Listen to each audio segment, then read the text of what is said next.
e amados irmãos, que Jesus nos guarde e nos abençoe no hoje e no sempre de nossas vidas.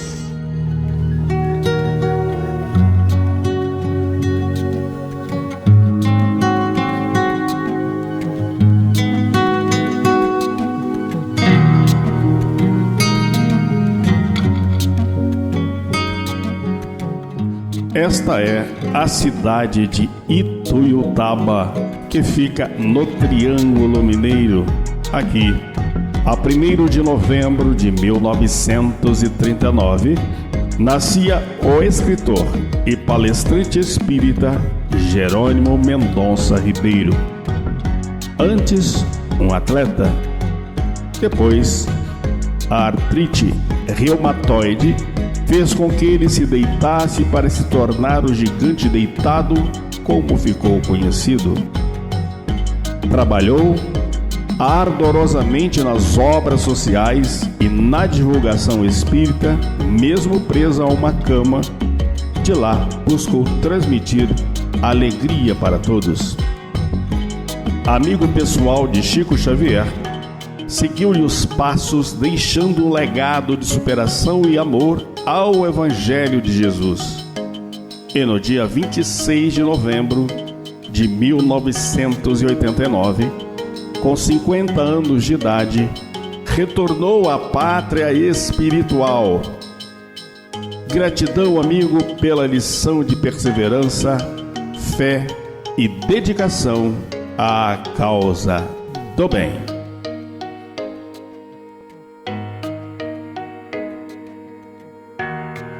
Bem-vindos ao Portal do Consolador. Convidamos a todos para visitarem a nossa página lá no YouTube. Lá vocês encontrarão vídeos abrangendo diversos assuntos. Não se esqueçam de inscrever-se no canal, ativem o sininho e deixem seu like. Se possível, deixem um comentário também para nós, porque é muito importante, porque vai nos ajudar a melhorar o canal.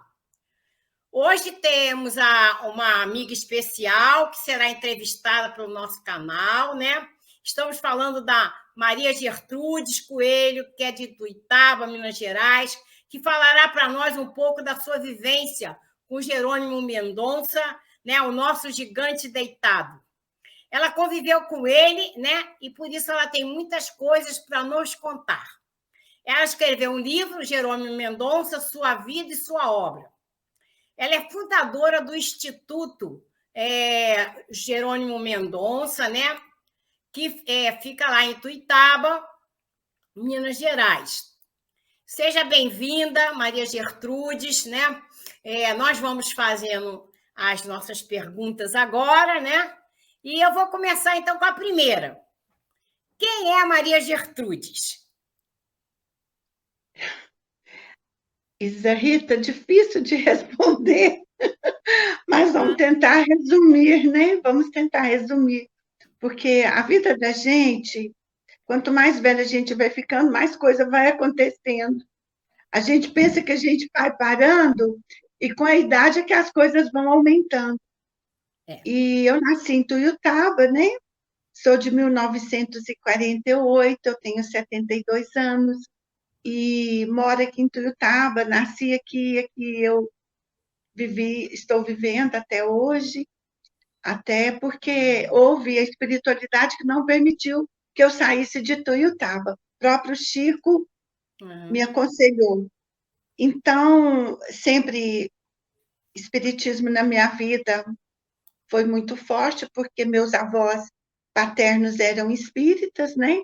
E eu me tornei espírita, já em família, e desde criança vivendo os fenômenos, que naquela época eram muitas coisas que aconteciam, porque as crianças assistiam os trabalhos do Desobsessão, participavam, e a gente tinha muito medo, mas sempre isso para mim foi uma coisa natural, comunicação de espírito.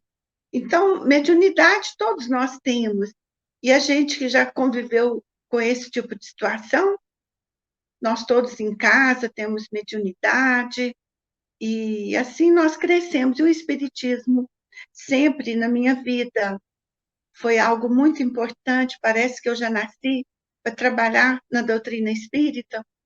Então, aí, fazer centro espírita, escrever livros, a pintura, para mim foi uma surpresa, mas eu a recebi com muito amor, e ela proporcionou a Fundação, né, Espírita Jerônimo Mendonça. Foi esse trabalho que trouxe a Fundação Espírita Jerônimo Mendonça. Então, Maria Gertrudes é um nome que está vinculado à doutrina espírita, sabe, Isa Rita? Maria Gertrudes, na verdade, eu acho que é uma trabalhadora. Não sei se eu estou falando certo. Maria Gertrudes é uma trabalhadora da doutrina espírita. Procura se melhorar nessa encarnação, né? Procura aprender muito.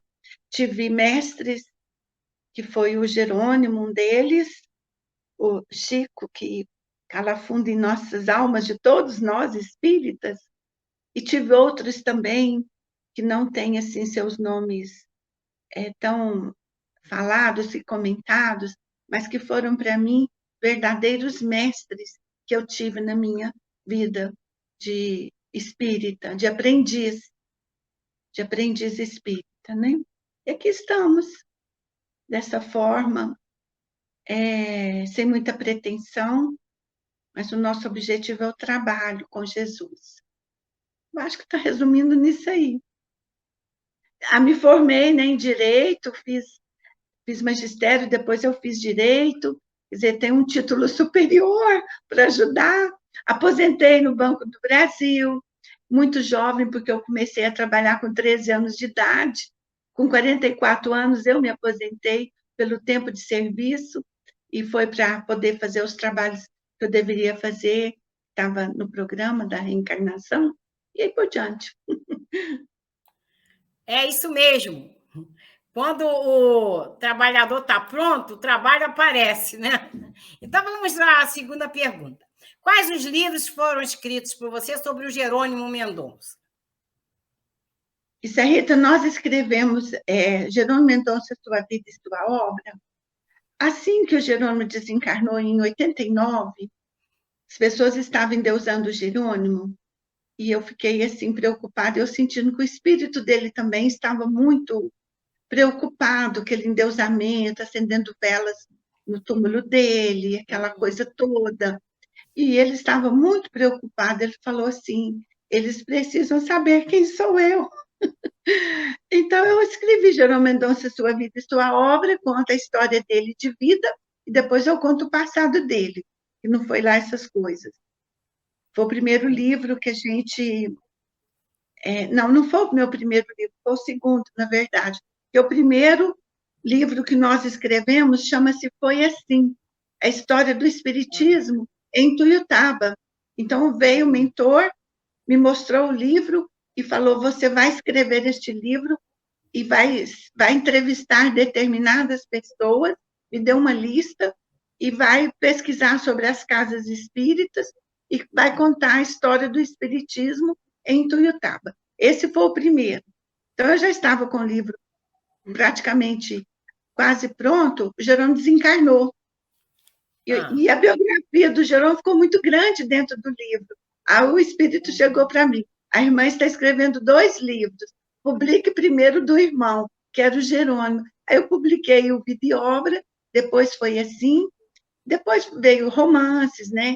Entre a Razão e o Coração. Depois o Rochester veio com Cornélios, o Centurião que Viu Jesus, que para mim é o livro, mas todos são importantes para mim, mas ele é o mais importante. E esse livro, então, me tirou do normal, vou dizer normal. E daí vieram outros livros, aí como eu entrei num enlevo muito grande com os Cornélios, com o livro Cornélios, que nasceu na mesa do Chico Xavier. E foi um livro assim, eu estava com o Chico, ele começa a falar de Jesus, e tinha o quadro de Jesus, que é o Santo Sudário, em frente a nós, assim, na casa dele, e ele falou que era uma gentileza de um casal francês que deu para ele. E ele falou que os martírios de Jesus foram de tal forma tão terríveis que ali está registrado o tanto que Jesus sofreu. E o Rochester se aproximou de mim naquele momento e falou: anote o que ele está falando, porque você anota o que ele está escrevendo, o que ele está falando. E eu comecei a anotar tudo que Chico falou. E muita coisa que o Chico falou está no livro, porque era parte do livro que nós íamos escrever através dele, né? Do Rochester. Eu fui para casa muito emocionada com aquela coisa de estar ali com o Chico, aquela oportunidade única na vida da gente, porque é um momento que você nunca mais esquece, Zé Rita, né? Quem esteve com o Chico sabe o que eu estou falando. Nunca mais você é o mesmo. Você entra em outra dimensão, outra rotatividade. E ali eu saí de mim, e foram 90 dias escrevendo esse livro. Eu entrei num estado assim, meio... Não falo que é depressão, porque depressão é diferente. Um estado assim, de totalmente alheamento à vida cotidiana. O cotidiano, você entendeu? Eu achava dificuldade no cotidiano. Estava assim uma coisa, ser feito um êxtase, né? Fora, um assim. êxtase. A palavra é essa, êxtase. Que aqui em Tuiutaba tem uma serra, não é muito alta, não, mas é um pouquinho alta na ponta dela. Ela parece uma pirâmide, chama Serra da Aroeira. Eu tive que ir lá 3 vezes, quando estava escrevendo o romance Cornélios, para eu, sei lá por que eu ia. E ali eu me acalmava um pouco. Então, foram 90 dias recebendo o livro. Como eu saí do meu foco, eu comecei a não achar graça em nada na vida mais. Aí os pintores vieram para me ajudar. Foi que começou a pintura. Por isso que eu falo que o Cornélios é quase um divisor de águas na minha vida. Para você, né? Aí veio a pintura. E a pintura, depois, então... Daqui a pouco até a gente vai falar nessas pinturas maravilhosas. E aí, ó, já que você estava falando do livro que você escreveu sobre o Jerônimo, né? Mendonça é a sua obra, sua vida e sua obra. Aí você pode contar para nós como é que você conheceu ele, qual foi a sua ligação com ele? Olha, como Jerônimo nasceu em Tuiutaba, os meus avós espíritas, cidade pequena, então, quando a gente era criança, tinha poucos habitantes de Tuiutaba. As nossas ruas eram de terra, né? Não tinha asfalto, não tinha nem calçamento de pedra, que depois que veio o asfalto, não tinha nem energia elétrica, era lamparina. E meu avô, sendo espírita, ele fazia reuniões em casa, ele tinha um centro espírita ao lado da casa dele, e o Jerônimo, no meio espírita, também. Eu era pequena, criança praticamente, e eles eram todos amigos. E o meu avô até queria adotar o Jerônimo na época da vida, e Jerônimo já estava sentindo dores, sentindo dificuldade, e como a gente é pequeno, você não presta muita atenção, né, nessas coisas. Eu vi o Jerônimo na casa da minha tia, aquela cama grande, quase que não cabia na sala, casa pequenininha. Eu ficava incomodada de ver aquele homem deitado lá, eles conversando. Eu achava aquilo assim engraçado, mas não prestava atenção nos assuntos deles, não. Mas eu via Jerônimo ali. Quando meu pai faleceu, eu estava com 10 anos, Jerônimo fez a oração no túmulo do papai. E depois ele mudou para o outro lado da cidade, que era bem longe, e como a gente é pequena, assim, você não vai andar muito longe de casa, né? Aí ele mudou para o outro lado, depois ele teve um tempo morando em Uberaba, procurando solução para o seu problema de reumatismo, e daí eu perdi um pouco esse encontro com o Jerônimo. Às vezes, nas mocidades, ele aparecia, mas era raro, e depois o Jerônimo volta mais em Tuiutaba, e eu estava já mocinha. Encontrava com ele na porta do banco, que ele ficava ali pedindo esmola.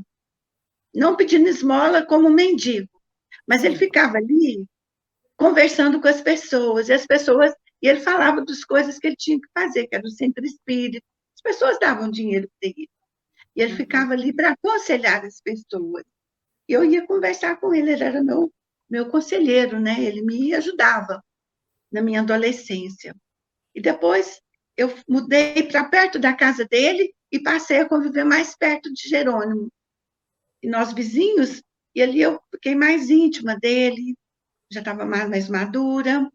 E aí eu comecei a prestar muita atenção, que Jerônimo era um homem muito sábio, muito inteligente, de uma cultura muito grande, que ele não tinha escolaridade, mas muita cultura, mesmo porque ele lia muito, ele leu muito enquanto ele teve visão, depois ele punha as pessoas para ler para ele, né? Ele não parou, e tudo que Jerônimo falava era muito certo. O Jerônimo tinha uma palavra que você não contestava. Você não tinha argumento quando o argumento dele tinha de convencer de algo. Você não tinha contrapartida com Jerônimo. E ele sempre dava a última palavra. E ele era muito, assim, amoroso e muito preocupado com a gente. Até com o nosso... Com o meu, eu vou falar assim de mim, né? E talvez com todas as pessoas que estiveram com ele. Porque ele sempre conversava, assim, ou numa roda, ou às vezes individual. Ele preocupava até com o modo da gente vestir, o modo da gente sentar. Como um pai, você entendeu? Por isso que eu falo que ele é um pai espiritual que eu tive nessa encarnação. Um pai espiritual que me ajudou demais mesmo. Me formou praticamente dentro da doutrina espírita. O Jerônimo era evangélico. Com 15 anos, ele era evangélico. Ele falava em cima de um caminhão com microfone, com um vozeirão muito bonito, que ele sempre teve voz de orador. Então, ele falava muito bem, o povo gostava muito dele, os evangélicos. Aí, o Jerônimo, a avó dele desencarnou. E como ele não era evangélica, a avó dele, ela não entrava no céu. Na fala deles, né? Ela não entrava no céu. Aí ele falava, mas como minha avó é uma pessoa tão correta, tão trabalhadeira, tão boa, nunca vi minha avó parada, minha avó ajudando todo mundo, como que ela não entra no céu? Então eu que não entro mesmo. Se ela não entra, eu não vou entrar nunca. E ele ficava questionando com o pastor, e o pastor não tinha muito argumento. Aí a irmã dele era espírita, a Zefa, e ela, na verdade, que o levou para o espiritismo, porque ela falou, você precisa conversar com o senhor Gabriel da Rocha, que ele vai te responder tudo, Lomico, que o apelido dele era Lomico, vai te responder tudo. E ele foi conversar com o senhor Gabriel da Rocha Galdino, que era um senhor que dirigia um centro espírita, o Grupo Espírita Amor Fraterno, porque nessa época, Ituiutaba tinha 2 centros, 3 centros, que era o Grupo Espírita Amor Fraterno, o Eurípides Barçanufo e o Vicente de Paula, do meu avô. E aí o Jerônimo, conversando com o senhor Manuel da Rocha Galdino, ele falou, meu filho, você vai ler esses livros aqui e vem conversar comigo, que era o livro dos Espíritos do Evangelho. Aí o Jerônimo viu aquilo tudo, começou a conversar, começou a frequentar a mocidade, e logo então ele optou pelo espiritismo e deixou seus amigos evangélicos. Aí ele nunca mais parou. Depois ele teve desejo de conhecer o Chico, né? Vai ao Uberaba, conhece o Chico. Aí pronto, o Chico fechou aquela trajetória de Jerônimo como espírita. Então, você pode nos dizer assim, que como todo jovem sonhava, né? E quais seriam os sonhos do jovem Jerônimo? Os sonhos do jovem Jerônimo. Um dos sonhos do jovem Jerônimo era se casar. Um dos sonhos que ele tinha. Pessoais, né? Ele queria se casar, mas ele apaixonava pelas moças, mas as moças também se apaixonavam por ele, porque era um homem muito bonito, muito atraente, tinha um olhar muito penetrante, uma cabeleira negra linda, e ele muito assim, falava, se expressava muito bem, muito carismático. Ele estava sempre rodeado de mulheres. E elas também ficavam muito encantadas com ele, mas era um amor assim, mais platônico. E o Jerônimo queria realmente casar. Aí, quando ele falava qualquer coisa, não dava certo, ou elas arrumavam um namorado e levavam o namorado, se apresentava para o Jerônimo. Era um sofrimento dele, né? Ele passar por essa sei Essa lá, prova, né? essa prova, né? Até que houve assim, moças que até quiseram namorar o Jerônimo, mas depois conheceu um outro rapaz e não quis. E ele ficou muito apaixonado, sofreu muito, ele sofria muito com isso. Isso era uma das coisas do homem Jerônimo, né? O homem Jerônimo, o ser humano, que tem necessidade de afeto, de companhia. Então, Jerônimo não tinha que ter uma mulher, ele tinha que ter uma enfermeira, porque uma enfermeira que ia dar certo, queria cuidar dele direitinho. Ele não era um rapaz que poderia levar uma moça ao cinema, né? Dançar, por exemplo. Tudo que as meninas da época, as mulheres da época dele queriam, ter um companheiro para passear, e ele não tinha essa chance. E cada vez as chances dele eram tinham mais dificuldade, né? Porque as dores aumentavam, a angina, colocava os sacos de areia no peito para poder diminuir a dor, tomava Isortil, ele tinha muito suor, porque ele não se movimentava na cama, ele não mexia só os músculos, né, faciais, então a vida dele era muito sofrida. E ele tinha esse desejo como um ser humano, de constituir família, de constituir família. E depois também ele tinha vontade de ser locutor de rádio. Naquele tempo tinha os locutores de rádio, e até hoje até tem muito valor. Mas ele queria, era uma coisa que ele desejava muito. Mas ele fazia programa, só pelo telefone, né? Que era Ave Maria, todo dia às 18 horas. Ele tinha um programa chamado Intimidade Espírita, que ele fazia um dia na semana, e todo mundo ia ouvir o programa dele, dava ibope, mas tudo em casa, nada de estúdio, né? Ele escrevia, né? Ele escreveu até muitos diários com a própria caneta, letra, porque ele não dormia. Aí ele tinha vontade de passar os pensamentos dele e punha o caderno ali de uma forma que ele conseguia escrever, mas alguém tinha que ir subindo aquele caderno. E ele cansava e virava o caderno, a letra virava para outro lugar. Até mais ou menos 61 ele conseguiu escrever. Depois ele não conseguiu mais, porque o reumatismo atrofiou as mãos. Aí ele ditava os livros dele para os amigos que estavam ali dispostos a escrever aqueles livros que ele ditou. Ele era um escritor também, né? Um escritor.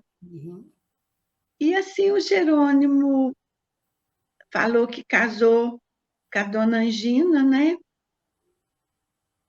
Com a dona Angina, que era o problema do peito dele, a dona Catarata também, né? Ele tinha, o olho já tinha sido arrancado e o outro estava com o olho de vidro e o outro apagou. Depois, com 30 anos, ele apagou a visão dele. Aí ficou difícil para ele tudo, né? Sem poder enxergar, só falando, não se movimentar de forma alguma. Foi uma vida, assim, fisicamente muito restrita, mas espiritualmente a mais intensa que você pode imaginar. Muito intensa. Muito intensa. Então, aqui, ó, quem conhece um pouco da vida desse grande espírito, sabe o seu Calvário, que você já falou um pouquinho aí, né? Do reumatismo, né, que acompanhou ele desde a infância. Aí a pergunta seria, como ele lidava ainda jovem com tantos sofrimentos e limitações? Ele começou assim, as dores, aquelas dores foram evoluindo. A dona Terezinha, uma amiga nossa que já faleceu, foi professora dele na escola João Pinheiro. Ela via que o Jerônimo corria, mas corria desengonçado, diferente dos outros meninos, porque ele era muito alto, magrinho e alto. Jerônimo tinha 1,92 m. Então, quando ele era rapazinho, ele corria desengonçado, ele tinha dificuldade. E o reumatismo, ele ia e vinha. Ele não era assim só de uma forma, né? Uma hora doía mais um lado, outra hora outro. Um dia as pernas inchavam, os cotovelos. E aquilo, como um jovem que jogou bola quando mais jovem, ele sentia dores. Mas o corpo jovem rebatia aquelas dores. Mas a coisa foi intensificando e doía demais. E era muita dor, que ele chegava a gritar de dor. E na medicina, na época, não tinha recursos. Medicina não tinha recursos para o caso do Jerônimo, como eu acredito que até hoje ainda não tem, para esse tipo de reumatismo que é um galopante, né? Que leva a pessoa à imobilização. Porque a hora que os dedos começam a entortar, você não consegue mais. E aí foi entortando perna, entortando pé, entortando mão, a coluna. O jeito foi acomodando. Puseram ele em cadeira, em muleta, aí também dava dificuldade para andar. Puseram em cadeira, da cadeira foi para a cama, que ele não aguentava daquele jeito, e na cama, conforme ia entortando, ia arrumando a cama, né? Que era uma cama de ferro, trançadinha com vime. E aí acabou que, naquela posição de S, foi que acomodou o corpo dele e ali parou. Mas eu percebia que nas mandíbulas dele, até para alimentar, ele estava com dificuldade de abrir a boca para poder receber a comida. A colher já entrava com dificuldade na boca dele. Quer dizer, que você vê que aquilo ia aumentando, mesmo que paralisou, né? Um tempo assim, ele conseguiu ficar 30 anos nessa cama, mas sutilmente ele ia ainda piorando a situação dele. É um calvário mesmo. Respondi tudo. Calvário mesmo. Mas tem histórias dele que ele ia cinema e tudo na cama, né? Ele passou sempre uma coisa muito positiva dentro do sofrimento dele, né? E aí você poderia falar para nós qual é a influência que o Chico Xavier teve na vida do Jerônimo? Total. Influência total. O Jerônimo amava tanto o Chico como ama, tanto o Chico, Zé Rita, que ele, quando chegava perto do Chico, o coração dele começava a disparar. Igual você vai encontrar um grande amor, você entendeu? Aí o coração do Jerônimo disparava muita emoção. Ele chegava quase a nem perder até o fôlego de tanta emoção, de tanto respeito, de tanto carinho, de tanto amor por essa criatura Chico Xavier. E o Chico, então, que teve várias vezes, né, com ele, quando ele esteve em Uberaba, ele andou até em peregrinações com o Chico na cama, do jeito que ele conseguia. E o Chico falou para ele das vidas passadas dele, porque ele viu que o Jerônimo tinha muita indagação de por que ele estava naquela situação, sendo que o espírito dele tinha tanta vontade de progredir, de aprender, de melhorar e de trabalhar, e ele cada vez mais imobilizado. E o Chico, então, vendo que ele estava um pouco assim, uma revolta íntima, sem ser uma revolta, assim, um sofrimento íntimo, como que diz, por quê? Eu quero saber. E talvez ele estivesse preparado para saber. E o Chico, então, conta para ele ler o Romance de uma Rainha, e que ele era aquele personagem do Romance de uma Rainha, o príncipe Aurenzeb. E nessa narrativa foi que o Jerônimo compreendeu por que ele estava naquela provação. Foi que ele aceitou e passou a valorizar toda aquela dor, todo aquele sofrimento, toda aquela cama, toda aquela situação. Então, a cama dele transformou-se uma luz para ele, num portal onde ele ia se libertar de um passado de muitas trevas, né? Que os espíritos, nós todos passamos, né? Nós todos passamos muitas trevas para chegar onde nós estamos. Então, a gente pensa que é fácil, mas não é, não. Você não recebe um encargo de determinadas coisas se você não tiver também se libertado ou entendido. E aí o Jerônimo, através dessa doçura, dessa energia do Chico e desse amor, ele se sentiu compreendido. E também a solução, que era saber, para ele, era saber, para ele saber como que ele deveria se conduzir daí para frente. E ele, então, daqueles momentos em diante, com aqueles diálogos com Chico, ele já trabalhava, né? Mesmo depois com o Chico, então, aí ele se dedicou inteiramente à caridade, 24 horas mesmo na vigília, com a caridade, Jerônimo. E assim ele conseguiu, né? Resgatar muitas dívidas. Em 30 anos, ele conseguiu, acho que os 3 milênios ou 5 milênios de coisas negativas, eu penso. Você podia falar para a gente também como é que foi criada a Casa Espírita Ceareiros de Jesus? Então, o Ceareiros de Jesus desenvolveu dessa necessidade do Jerônimo trabalhar. Então, tinha alguns centros já em Tuiutaba a mais, né? E ele queria também fazer o seu próprio trabalho. E os amigos o procurando muito, ele consegue um terreno, um amigo dele compra um terreno e doa em frente à casa dele. Ele morava em frente ao centro. Aí eles começam a construção do centro, esse grupo de amigos, junto com Jerônimo. Colocou o nome de Ceareiros de Jesus e ele construiu com a ajuda desses amigos, né? E ali ficou sendo a casa de referência do Jerônimo, o Centro Espírita. Bastava ele atravessar a rua, era frente a frente.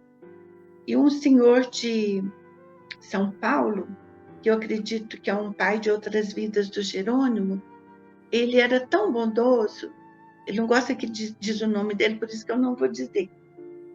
Ele é tão bondoso, que ele ainda está encarnado, que ele ajudava o Jerônimo, comprou o terreno, deu dinheiro para comprar e conheceu o Jerônimo no Chico Xavier. Foi uma afinidade muito grande, ficou tão impressionado com a lucidez do Jerônimo, com a inteligência, com a boa vontade, com a espiritualização do Jerônimo, que ele decidiu ajudar o Jerônimo. Aí ele comprou casa para o Jerônimo, comprou perua Kombi para o Jerônimo andar, aquilo que o pai faria para um filho. Ele fez, comprou o centro, ajudou essa construção, doou dinheiro, os outros também fazendo campanha. E ele sustentou o Jerônimo, até o Jerônimo desencarnar. Sustentava o Jerônimo. Tinha a mesada do Jerônimo para as despesas dele. Bom pai, os pais vêm, né? Eles reconhecem os filhos e ajudam os filhos. E eu falo assim, que eu acho que esse homem foi o Ciro, o grande conquistador persa, porque Jerônimo foi o Cambises. E o Ciro desencarnou muito novo. E o Jerônimo era muito jovem, quando ele Cambises, que ele assume a Pérsia. E ele era epiléptico, ele era complicadíssimo. E era muito mau, muito vingativo ali, nessa época da Pérsia, né? Quer dizer, quanto tempo faz isso? Antes de Jesus.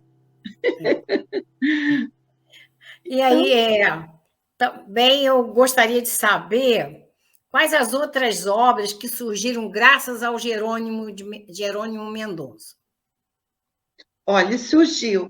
Depois ele construiu, ao lado da casa dele, ele formou uma gráfica e naquelas gráficas que eram colocando as letrinhas, né? Ele ganhou aquele maquinário todinho, montou uma gráfica. Ali ele fazia um jornalzinho, ele escrevia um jornalzinho e tinha livros para vender ali também, e alguns livros de emprestar. Então, ele tinha uma livrariazinha e uma gráfica ao lado da casa dele, e o centro espírita na frente. Depois, aí, ele construiu o Centro Espírita Manuel Augusto, numa zona rural. Este centro não foi para frente, porque o povo desencarnou, e ficou aquele centro na zona rural, como é que fala? Lugar de guardar alimentos de animais. A família não quis continuar o centro, né? Como é um pouco longe, difícil o acesso, o centro foi extinto.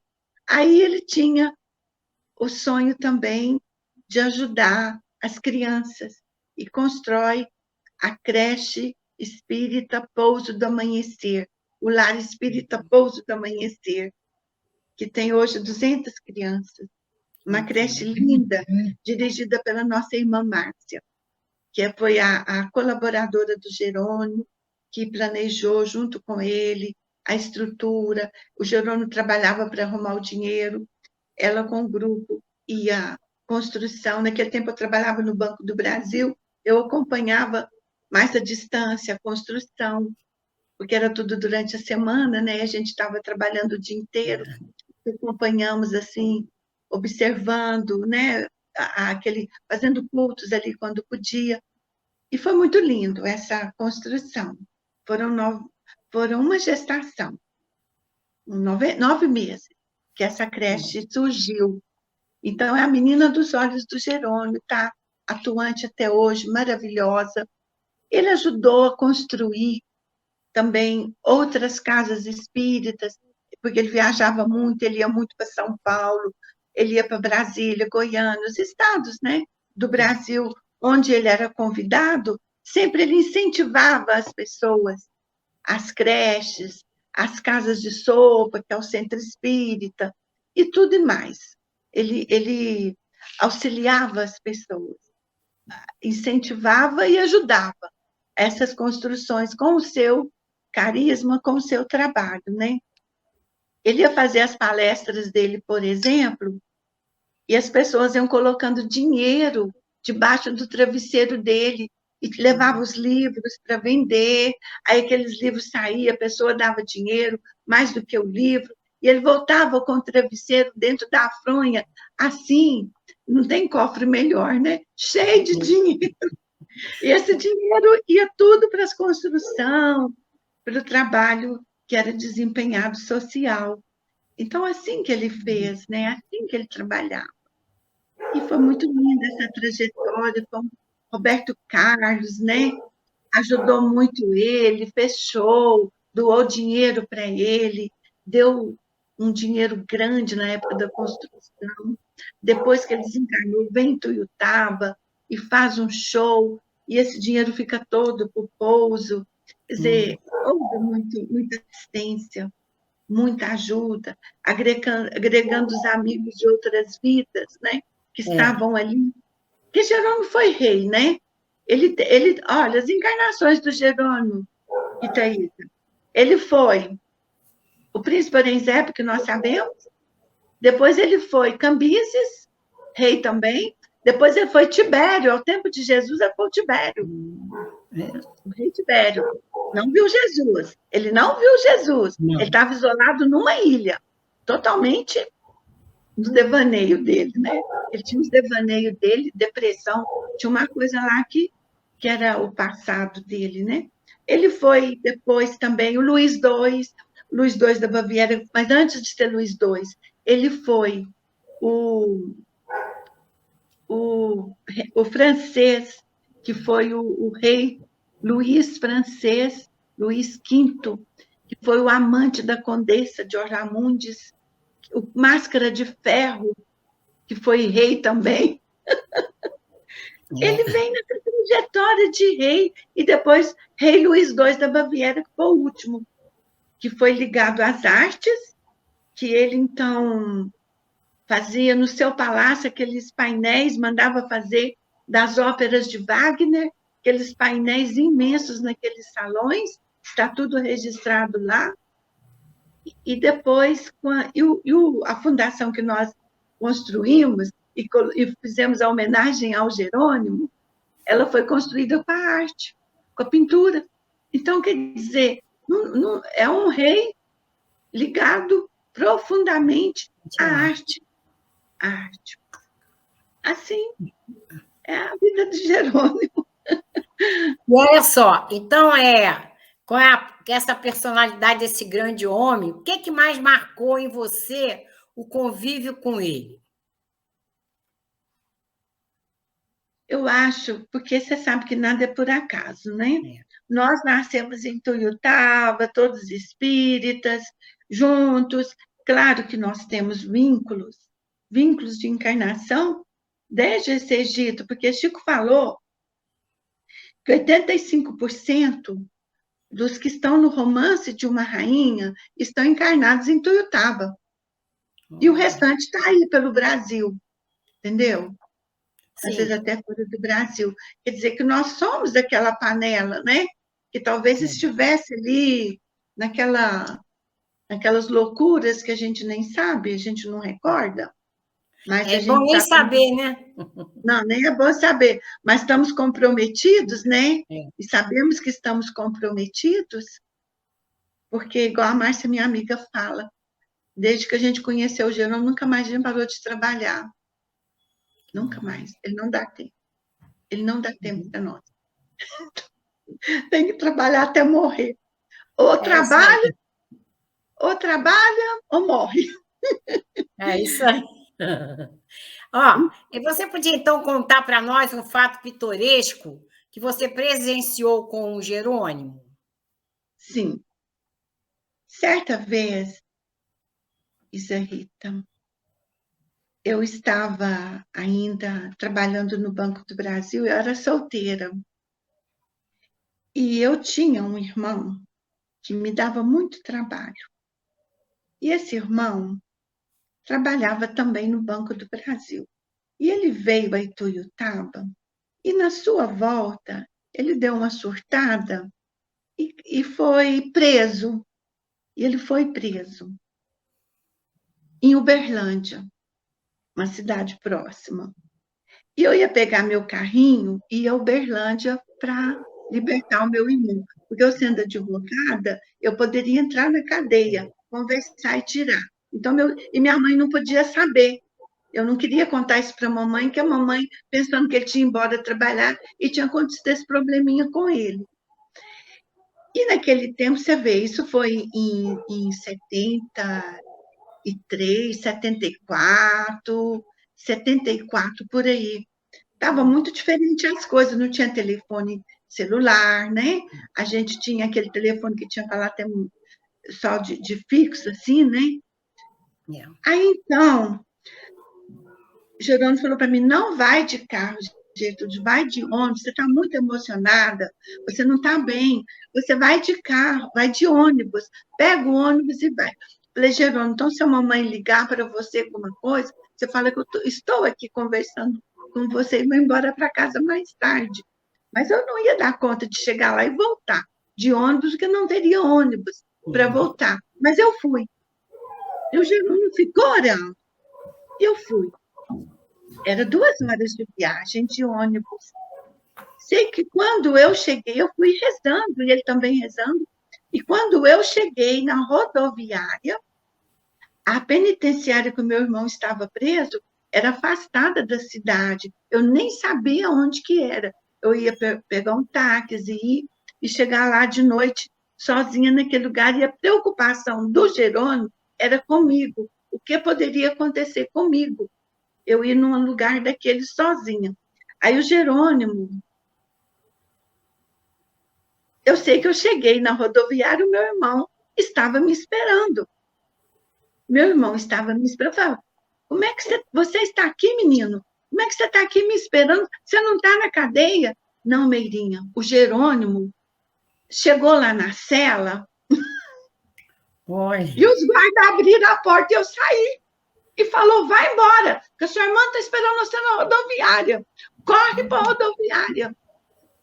O Jerônimo teve o desdobramento, você vê a amplitude do espírito de Jerônimo, que aconteceu comigo.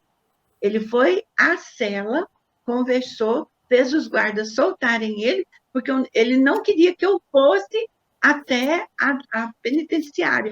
E meu irmão, preocupado, com os olhos regalados, me esperando ali, bem na minha saidinha descer o ônibus. Aí eu falei, Juninho, meu irmão, o que é isso? Você vai voltar para o Ribeirão Preto, que é seu trabalho? Já está de noite, chega lá amanhã cedinho, você chega de madrugada, toma um banho e vai trabalhar. Você foi muito abençoado, Deus te protegeu, Jerônimo, nossa senhora, você vai... Eu tinha uma mensagenzinha de Emmanuel na minha bolsa, falei, vai lendo essa mensagem aqui, até chegar lá, sem parar. Não, Mirim, eu vou. Nossa Senhora, que tá, 1000 promessas. Assim, nunca mais eu esqueci disso. Não é muito forte? Realmente é muito forte, é o desdobramento e a preocupação dele, né? Ele estava realmente preocupado com você e agiu da maneira que ele pôde, a espiritualidade deixou, né? Esse realmente é um fato fantástico. E aí eu queria te perguntar o seguinte: que mensagem você poderia deixar para nós espíritas sobre o exemplo que ele nos deixou? De renúncia, de resignação, de otimismo, porque ele tinha tudo para ficar se lamentando. Mas o Jerônimo, muito pelo contrário. As pessoas entravam ali chorando e saíam rindo. Algumas vezes a gente olhava ele na cama, pensava que ele estava melhor do que em pé. Tal alegria que ele externava em nos aconselhar, em nos ajudar, em fazer a gente refletir sobre a vida. Jerônimo, o tempo todo, Rita, ele era de uma elegância no falar, de uma bondade que a voz dele, ela acalentava a gente. A voz do Jerônimo fazia a gente até sonhar. Uma voz melodiosa, uma voz que, quando ele expressava ternura, se embalava naquela voz. Eu conheci o olhar do Jerônimo, porque eu ainda alcancei ele enxergando. O olhar dele era tão penetrante que você não via. E ele falou para mim que foi caçado o olhar dele por causa que é um olhar muito penetrante e magnetizador. Mas o Jerônimo transmitia para as pessoas, sobretudo, a certeza que Deus existe. Então, é isso aí, é o que ele passava, né? Dentro daquele sofrimento, ele dava alento para as pessoas, mostrando que vale a pena, né? Que vale a pena. E que o espiritismo é o caminho mais correto para nós alcançarmos a nossa evolução. Sim. E aí você poderia falar para a gente também... a Fundação Jerônimo Mendonça foi criada por você em que ano? E como é que ela funciona? Ela foi criada em 2000. 2000 nós começamos a construção.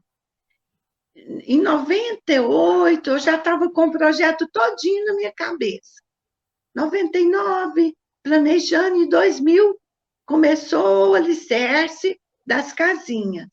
2004 já estava pronto. Foi assim, Isa Rita.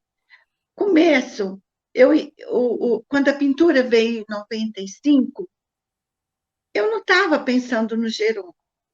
Eu estava tão encantada com os pintores, eu não estava pensando no Jerônimo. E eu pedi para o prefeito da cidade um alqueire, e o prefeito me doou. Eu não tinha um documento, ele me doou de palavra, porque a gente tinha amizade. Aí eu fui lá no local ver, achei muito longe, muito difícil, falei, nossa, eu preciso de um ônibus para fazer esse trabalho aqui. E era Fundação Espírita Joseph Tanner, o nome do meu pintor, do meu guia da pintura. Aí, então, eu estou lá em casa, preocupado, dando para um lado, andando para o outro. O Jerônimo vem em espírito, falando comigo. Gertrudes, querida, e a chácara que eu deixei? Eu falei, Jerônimo, desculpa a minha ignorância, eu vou lá agora. Eu sabia onde que era, que eu já tinha frequentado algumas vezes a distribuição de pães lá, aos sábados que ele fazia o evangelho, e eu passei a pontinha de madeira, aquele local abandonado, tudo sujo, tinha um senhor tomando conta do terreno, e era um terreno de 2.250 metros, não chegava nem perto do que eu queria, que o Espírito tinha me falado. Aí eu olhei aquilo, fui lá no centro, perguntei sobre a escritura, Dona Terezinha, que era presidente, me informou, fui à prefeitura, olhei tudo, conversei com o prefeito. Eu vi que os terrenos em volta eram todos da prefeitura, e estavam servindo de entulho. Então, estava aquela, bagunça, entulho de construção, sabe?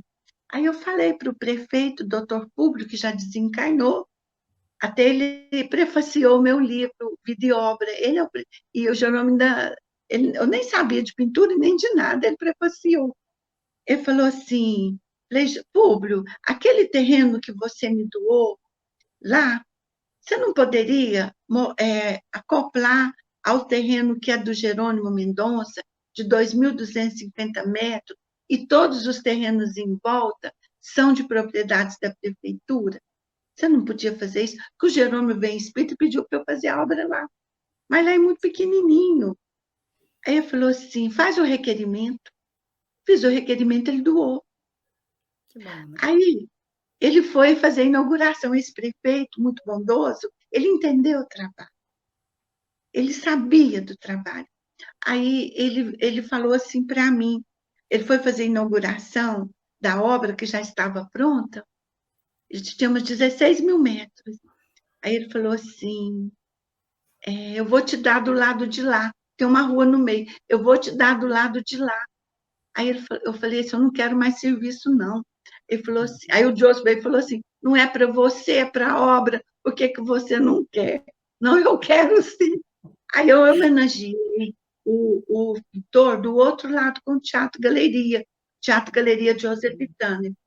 E como eu tinha colocado na minha imaginação que seria a Fundação Espírita Joseph Tanner. Aí eu falei, gente, mas não é justo. O Jerônimo fincou uma baliza aqui, tendo essa chácara pequenininha, mas que é a baliza montada para esse trabalho. E o sonho do Jerônimo era continuar a creche com o trabalho da casa do adolescente. Então, ele tinha esse sonho. Falei, então, vamos fazer esse trabalho aqui do Jerônimo. Só que vai chamar Fundação Espírita Jerônimo Mendonça. Aí eu fiz uma votação no centro. Eu sabia que o Jerônimo ia ganhar, porque o Joseph era um pintor desconhecido para nós. E para todo mundo, era o Jerônimo, o baluarte, aqui de Tuiutaba, dos grandes espíritos, né, que passou pela nossa cidade. Aí nós colocamos Fundação Espírita Jerônimo Mendonça, homenageando esse grande homem, esse grande orador, esse grande amigo, essa grande pessoa, que foi nosso querido Jerônimo. E você também podia nos falar sobre como você criou o Instituto, né, Jerônimo Mendonça, quais atividades que ele tem? Nós construímos com os recursos da pintura, trabalhando e pintando na pintura e fazendo a obra. Então, praticamente, é o trabalho da médium Maria Gertrudes com os pintores. E os meus livros, né? Naquele tempo, fui escrevendo livros e vendendo também durante as minhas pinturas, exterior, já fui todos os continentes. Então, um trabalho assim que eu nem imaginava que ia acontecer e teve que acontecer. De repente, eu tive que ir para o mundo e eu não saía de Tuiutaba. Fui para o mundo para poder fazer a obra. E lá nós começamos com adolescente no contraturno escolar, porque era a oficina. Depois veio o ensino integral, muitos adolescentes ficaram nas escolas o dia inteiro. Aí nós abrimos oficinas assim aleatórias e agora nós estamos com a creche, uma creche para crianças de 0 a 5 anos, trabalhando. E temos outras atividades, temos cultos, temos desobsessão. É um centro espírita com uma creche montada e um trabalho social muito grande, porque ela amplia não só assim com a doutrina. Eu recebo ali pessoas de todas as procedências que vêm aconselhar, que vêm para ver o lugar, para se sentir em paz no lugar, porque são muitas árvores, né? Nós plantamos ali muita árvore, e essas árvores têm um poder muito grande sobre o nosso psiquismo também. Então, um trabalho assim que estamos ainda planejando o retiro do vovô, que seria uma creche do vovô, sabe? Para os idosos, né? Como as crianças ficam um dia, o vovô fica também. É um dos nossos próximos passos, Que vocês conseguirão realizar, com certeza. Então, você disse mais ou menos como é que se mantém, né, instituto, né, financeiramente. É dessa forma, né? Com as pinturas e com o recurso para a escolinha que vem do Fundeb, a crechezinha, você entendeu?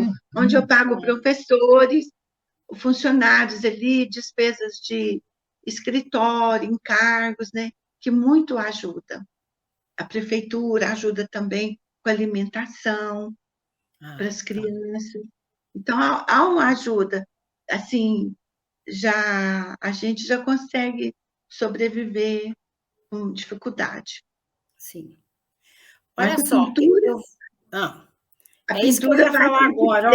A pintura tem que ter, porque temos que construir o retiro do vovô, e para isso nós não temos nenhum recurso. Nenhum recurso. E é isso que eu queria falar para você. Aqui eu vi os trabalhos mediúnicos feitos por você, com a ajuda do pintor inglês, é Joseph Turner, que fala? Joseph Mallord William Turner. Ele é inglês. Isso, ó. Aí eu vi assim, parece que tem uma equipe de 15 pintores também? Isso. Ele tem 15 pintores. 15 pintores. Mas o trabalho é maravilhoso, eu fiquei encantada. Eu sei que você já fez mais de 10.000 obras, né?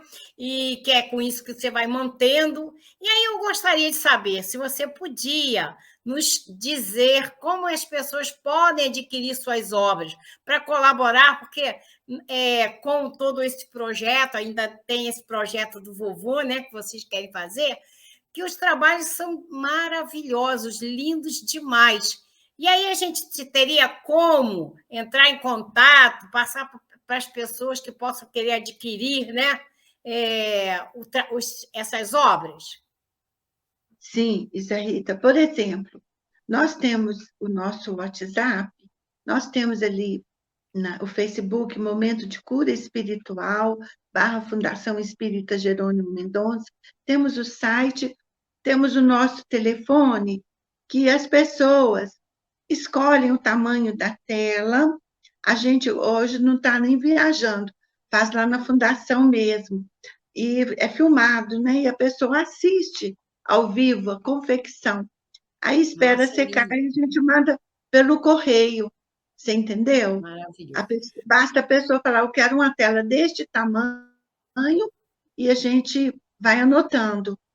Nós vamos fazer em breve uma sessão de pintura. Estou só aguardando chegar umas telas. E nós aqui na cidade estamos com pouca tela nas livrarias. E assim que a gente faz. O meu contato já tem, né? Que é o meu WhatsApp. E a gente, então, é dessa forma, Rita, que estamos fazendo.